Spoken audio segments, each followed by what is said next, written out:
थांबवा महिलांवरील अत्याचार थांबवा महिलांवरील अत्याचार थांबवा महिलांवरील अत्याचार थांबवा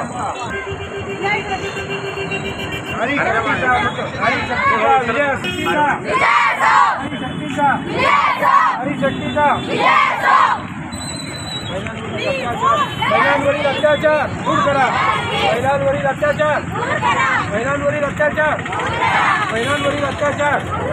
न्याय द्या We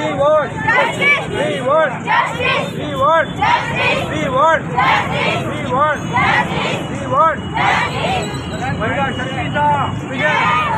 शक्तीचा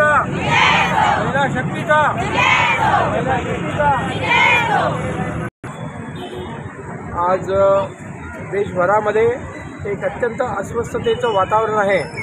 कारण बांगलादेश, कलकत्ता, बदलापूर या ठिकाणी ज्या अत्याचाराच्या घटना घडलेल्या आहेत त्या अत्यंत निंदनीय आहेत आणि त्याचा निषेध करण्यासाठी नागरी कृती समिती नांदेडच्या वतीनं या ठिकाणी आज एक निषेध मोर्चा काढण्यात येत आहे आणि या ठिकाणी सर्व महाविद्यालयीन तरुणी, शहरातील इतर तरुणी, सर्व कार्यकर्ते जमा झालेले आहेत आणि हा मोर्चा या ठिकाणी पूज्य महात्मा फुले यांच्या पुतळ्यापासून ते या ठिकाणी कलेक्टर कचेरीपर्यंत जाणार आहे।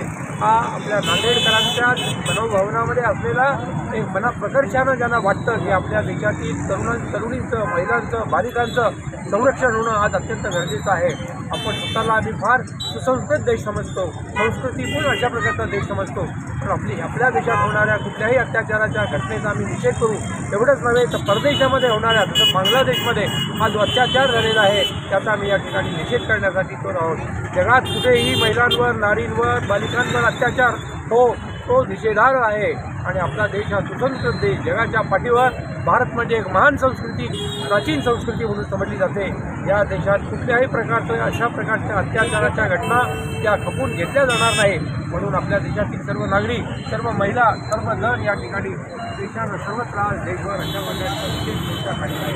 तर मागच्याच वर्षी नारी शक्ती विधेयक पास झालेलं आहे केंद्र संसदेमध्ये, परंतु या नारी शक्ती विधेयकाचा काय उपयोग काय, आपल्या महिला सुरक्षित नाही? आपलं म्हणणं मला मान्य आहे, पण कायद्याला मर्यादा आहे। कुठल्याही देशामध्ये नारी शक्तीला वाढवण्यासाठी किंवा महिलांवरील अत्याचार थांबवण्यासाठी अनेक कायदे केले जातात, आपल्या देशातही ते कायदे केले जातात, परंतु कुठलाही सुधारणेचा प्रश्न हा केवळ कायदे करून पूर्ण होत नाही। त्याला जनमानसामध्ये एक प्रकारची त्याला संवेदनापूर्ण प्रतिसाद आवश्यक आहे। असा प्रतिसाद जोपर्यंत आपल्या देशातल्या नागरिकांकडून सर्व थरातून मिळत नाही किंवा शासनानं काही केलं तर सुद्धा आज बालिकांचं, आपल्या महिलांचं हे संरक्षण होऊ शकत नाही। म्हणून लोकांच्या मनातली संवेदना जागी करणे, त्यांच्या मनामध्ये या बाबतीमध्ये एक अत्यंत संवेदनशीलपणाने याला प्रतिकार करणे, अत्याचाराचा प्रतिकार करणे, हे काम आपण या ठिकाणी करण्याचा प्रयत्न करीत आहोत। गुन्हेगारी काही मागच्या काळामध्ये गुन्हेगारीचं प्रमाण प्रचंड वाढलेलं आहे, महिलावरचा अत्याचार वाढलेला आहे, म्हणजे नेमकं काय सरकारचं याच्यावर अंकुश आहे की सरकार प्रयत्न करीत आहे सर्वतोपरी, परंतु सरकारच्या कामाच्या काही मर्यादा आहेत। सरकारला जोपर्यंत जनतेचा पाठिंबा मिळत नाही तोपर्यंत सरकार असो की कुठले कायदेकारी असो हे खऱ्या अर्थानं ते एखादी गोष्ट साध्य करू शकत नाही। आज या ठिकाणी गेल्या वर्षी 2023मध्ये 4,40,000 महिलांवर अत्याचार झालेले आहेत। ही आपली आकडेवारी आहे। ही आकडेवारी हे सांगते की महिलांवरील अत्याचार कमी होण्यापेक्षा ते वाढत चाललेले आहे। ही अत्यंत खेदाची गोष्ट आहे। त्यामुळं जनमानसामध्ये याबद्दलची संवेदना निर्माण करणं, त्याचा प्रतिकार करण्याची शक्ती निर्माण करणं या ठिकाणी जोपर्यंत निर्माण होत नाही तोपर्यंत महिलांचं, आपल्या माता बहिणींचं, आपल्या बालिकांचं संरक्षण होणार नाही। प्रादेशिक विभाग ज्येष्ठ नागरिक महिला संघटनेचे अध्यक्ष आहे डॉक्टर निर्मला कोरे।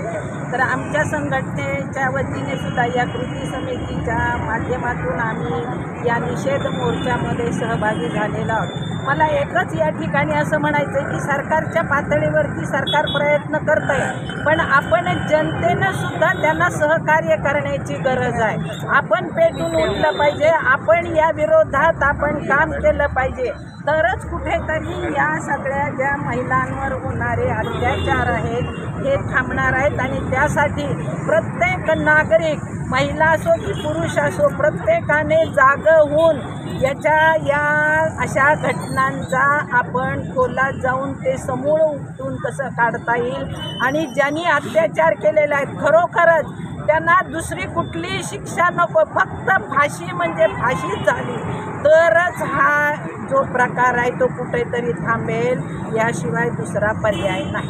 पुष्पा कोपरे. काल मी बातम्या ऐकल्या आपल्या महाराष्ट्रात, फक्त महाराष्ट्रात रोज 900 मुलींवर अत्याचार होतात, पण ते कित्येक असेच राहतात, कोणी पुढे येत नाहीत. पण हे जे आहे हे बंद व्हायलाच पाहिजे. आज आपण एवढे मोर्चे काढतो, हे करतो, पण त्याचा काहीतरी परिणाम दिसायला पाहिजे. सरकारने चांगला कायदा करायला पाहिजे आणि पुरावा असेल आणि तो तिथं नक्कीच असेल तर त्याला लवकर नाही, लवकरात लवकर 8 दिवसात फाशी द्यायला पाहिजे, फास्ट कोर्टात हे करून.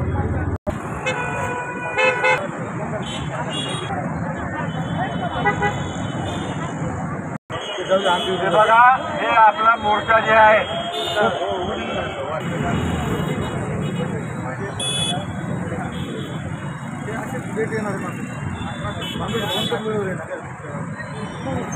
बघा, सगळ्यांनी बीपीच्या लाईनमध्ये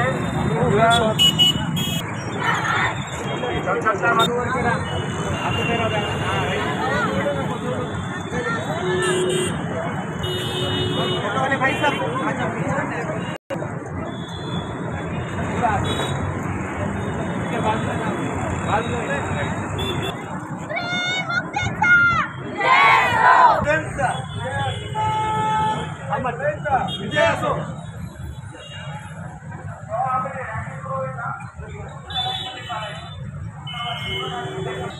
मोटरसायकल बाजूला लावा.